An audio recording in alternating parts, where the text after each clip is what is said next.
तुम्हाला माहिती आहे का गव्हाचे पाव कसे बनवायचे? चला तुम्हाला पिठापासून ताटापर्यंत सगळं सांगते.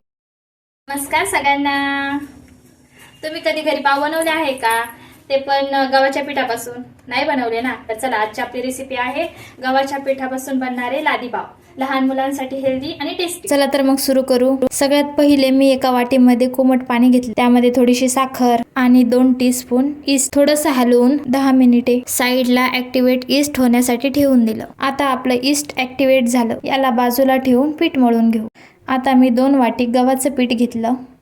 त्यानंतर चवीपुरतं मीठ घातलं, ऍक्टिव्हेट ईस्ट घातलं आणि नंतर थोडंसं बटर टाकलं आणि दुधाने छान असं पीठ मळून घेतलं. पीठ मळत असताना जास्त रफ पीठ मळायचं नाही, मऊ पीठ मळायचं, जेणेकरून पाव पण मऊ होतात. आता मी थोडा वेळ पीठ साईडला ठेवलं आणि पाटाला बटर लावून घेतलं. पीठ नंतर पाटावरती मळलं.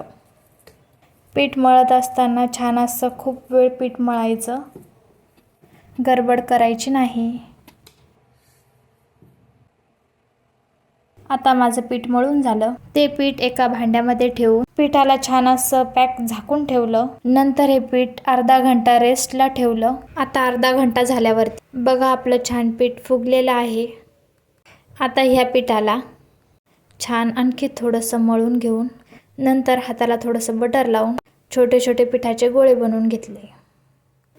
मी जास्त मोठे पण नाही आणि जास्त छोटे पण नाही, मीडियम साईजचे गोळे बनवून घेतले.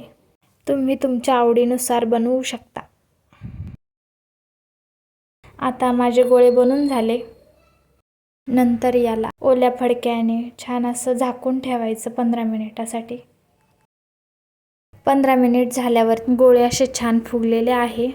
आता याला थोडंसं ब्रशने थोडंसं दूध लावून घ्यायचं आणि याला ओव्हनमध्ये बेक करायला ठेवायचं. आता याला मी 12 मिनिटे ओव्हनमध्ये ठेवलं आणि बघा पाव रेडी आहे. बघा छान मऊ झाले ना. कोणी म्हणेल का गव्हाच्या पिठापासून बनवले? हे पाव तुम्ही चहा सोबत, वड्यासोबत, पावभाजी सोबत, अगदी कशासोबतही मनसोक्त खाऊ शकता.